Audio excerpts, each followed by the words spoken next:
ಭೀಮ್ ಆರ್ಮಿಯ ತಾಕತ್ತಿದು. ಬಂಧುಗಳೇ, ಜೈ ಭೀಮ್. ನ್ಯಾಯಕ್ಕಾಗಿ ದೂರದ ಮುಂಬೈ ನಗರದಿಂದ ಕಲಬುರಗಿ ನಗರಕ್ಕೆ ಬಂದು ಒಂದು ಸಂಘಟನೆ ರಾಜ್ಯಾಧ್ಯಕ್ಷರಿಗೆ ಮನವಿಯನ್ನ ಮಾಡಿಕೊಂಡಿದ್ರು.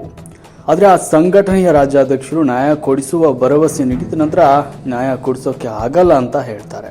ನಂತರ ಆ ದಲಿತ ಹುಡುಗಿ ಭೀಮ್ ಆರ್ಮಿ ಸಂಘಟನೆಯನ್ನ ಸಂಪರ್ಕ ಮಾಡ್ತಾಳೆ. ತಮ್ಗಾದ ಅನ್ಯಾಯವನ್ನ ಹೇಳ್ಕೊಳ್ತಾಳೆ. ಈ ದಲಿತ ಹುಡುಗಿಗೆ ಮೋಸ ಮಾಡಿದ್ದು ವಿಜಯಪುರ ಜಿಲ್ಲೆಯ ಸಿಂದಗಿ ತಾಲೂಕಿನ ಒಬ್ಬ spa businessman Bhim Singh Nayak ಅಂತ ಆರೋಪ ಮಾಡ್ತಾಳೆ. ಸಂತೋಷ್ ಪಾಳ ಮತ್ತು ಉದಯ್ ಖಣಗೆ, ಸತೀಶ್ ಮಾಲೆ, ರಾಜು ಕಾಂಬ್ಳೆ, ಸತೀಶ್ ಹುಗ್ಗಿ ಹಾಗೂ ಮುಂಬೈ ನಗರದ ದಲಿತ ಹುಡುಗಿ ಎಲ್ಲರೂ ಸೇರಿಕೊಂಡು ವಿಜಯಪುರ ಜಿಲ್ಲೆ ಉಸ್ತುವಾರಿ ಸಚಿವ ಎಂ ಬಿ ಪಾಟೀಲ್ ಅವರನ್ನ ಭೇಟಿ ಮಾಡಿ ನಡೆದ ಎಲ್ಲ ಘಟನೆಯ ವಿವರವನ್ನ ಹೇಳ್ಕೊಳ್ತಾರೆ. ತಕ್ಷಣವೇ ಸ್ಪಂದಿಸಿದ ಸಚಿವರು ಸಂಬಂಧಪಟ್ಟ ಸಿಂದಗಿ ಪೊಲೀಸ್ ಠಾಣೆಯ PSI ಅವರನ್ನ ಕರೆಸಿ ಮಾತನಾಡಿ ಸಮಸ್ಯೆಗೆ ಸ್ಪಂದಿಸುವಂತೆ ಫೋನ್ ಕರೆ ಮಾಡಿ ಹೇಳ್ತಾರೆ.